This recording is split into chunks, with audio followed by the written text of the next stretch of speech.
Welcome back, everyone, to Black Tea Reviews, and today we're going to review Legion Chapter 11.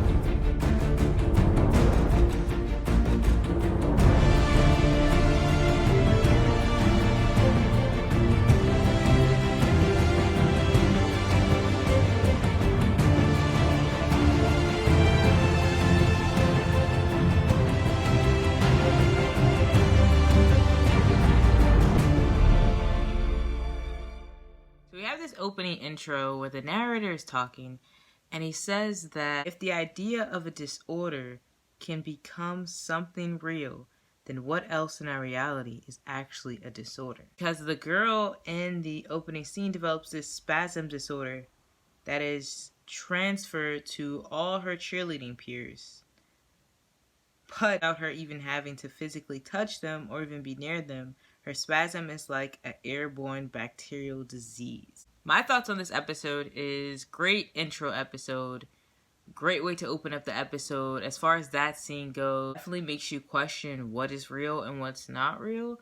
And you're sitting there trying to figure out, okay, what's real? Is this real? Is this not real? It gives the audience a mystique, curious kind of mindset going into the episode. So I thought it was a very good way to introduce us to this episode and just have us kind of thinking that the entire episode, the entire 52 minutes of the episode. Also a quote that is repeated where they say, "Remind them that the loss of meaning is not normal." That's kind of echoing in the background of this episode. I found it interesting because often in life it seems very meaningless when we do things throughout their everyday life. Correlation to the show, Memory Guy who never forgets, is actually there to, I believe, help everyone remember.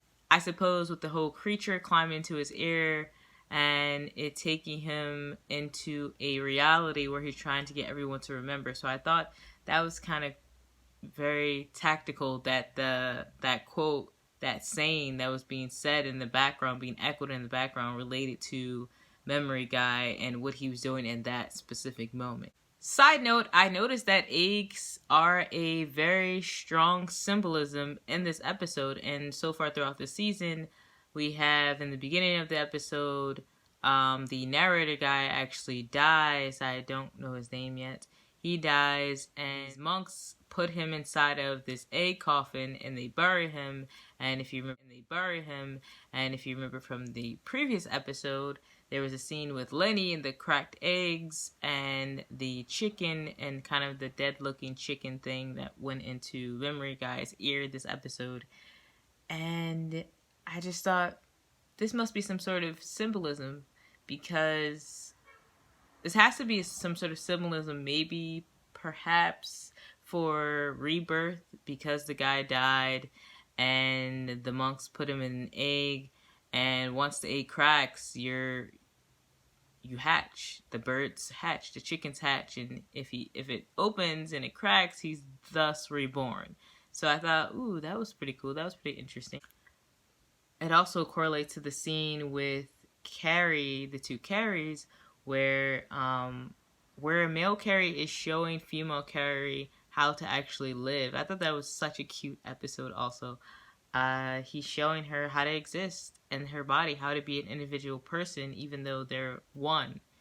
And it actually expresses, it definitely shows how that metaphor still applies, because she's kind of like this young chicken cracked out of the egg, and her eggshell is male Kerry. Even though they're one, she's usually inside of his body, but when she comes out, she's like a chicken hatching from him. So I thought that was really, really, really cool, if that's what they did, how everything is kind of like this string and it's all related. I also noticed, side note, that they use the same exact restaurant that David and Memory Guy was in when David was eating those waffles. And I thought to myself, okay, maybe they're in someone's specific reality because they're in that setting. So maybe they're not in that current reality that they think they're in, and they're in somebody else's reality because that restaurant was used again. Not sure if there was a scene, I know FBI guy in David was also in some sort of restaurant. I don't know if it was that same exact restaurant. So that made me think, okay, is this David's reality, this specific part? He created that illusion. It has to be someone else's illusion, and perhaps not that specific reality that everyone thinks that they're in that current moment, if that makes any sense. Also, I noticed, side note, that there was an echo, the echo again in the background when both Kerrys were sitting down eating. Female Kerry was actually chugging the soda, and in the background the voice says, as we know, both Kerrys, they are double. There's two of them in one person's body, but they still are two people. And I thought to myself, maybe that is reminding us, or reminding them, the characters, and saying that, okay, you guys are one, but don't forget that you're two separate people, that you're double, that you're more than one person.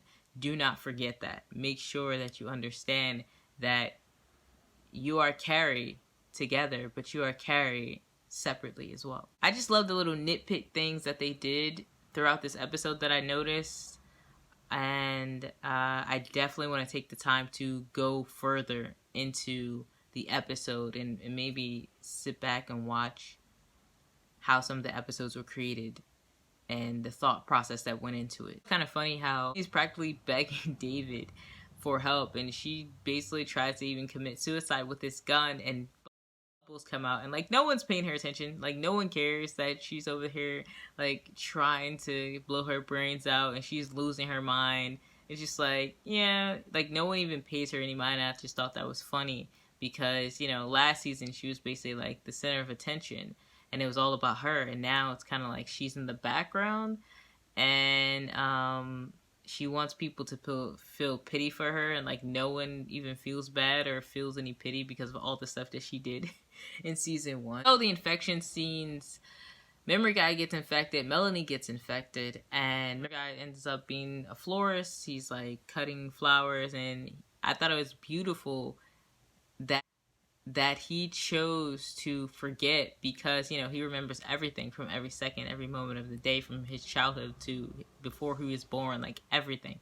I thought it was beautiful that he chose that. He chose to just exist, basically, without having to worry about everything, without having to remember every single thing. I love how Melanie actually made David put in the work, and her whole infection scene was pretty interesting because she had basically David do a story and put up like this old typewriter. It was definitely fitting for her because she's older, and they had like this old typewriter, and David had to put in the work and sit there and type a story, and then she shows up. The thing is, remember that like monster being that was kind of in a wheelchair, they actually showed it, and come to find out, I looked it up because they mentioned that the creature is a monitor, which is like half bull, half human, well, half man. And I'm not sure what exactly that means, but I know it's said to eat human flesh to survive or something on the lines of that. And I'm like, okay, is this related to her, or is it related to her and Oliver? Saying that this is truly who she is on the inside, or it's some sort of attachment that she has to Oliver. I don't know. But I thought it was interesting that they put that in there. And you know, everything has some sort of purpose, I feel, for this episode. Even like this small little detail. I'm still not really sure what the cow is about and like what that means yet. I don't know. I have no idea. If you have any ideas about what you think the cow metaphor means, comment below, let me know. So towards the end, David becomes infected. He's kidnapped. He escapes, and he finds out that there's this weapon. He tries to get information from the monk. The monk ends up committing suicide, and then he sees Sydney. Sydney's infected, and he goes into her mind, and then it goes off. Overall, I thought this is a very long quest to kill the Shadow King. The overall thing is to kill the Shadow King once again. So they basically added all these new characters, but they're still on the same quest, and it's a very long quest. I hope that we eventually get to see a fight scene, a battle scene between the Shadow King and David. Something really anticipated and really good. Overall, I would give it an 8 out of 10. I thought it was a strong introduction to development and events that occurred throughout the episode. The episode seemed a little rushed because they're always trying to fit so much in it. And the monk died super fast. I was like, damn, that's it?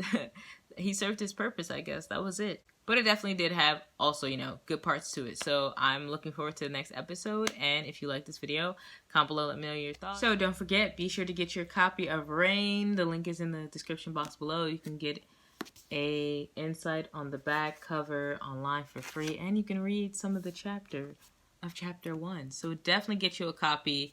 Definitely hit the link below to get you a copy. And I will see you all next time.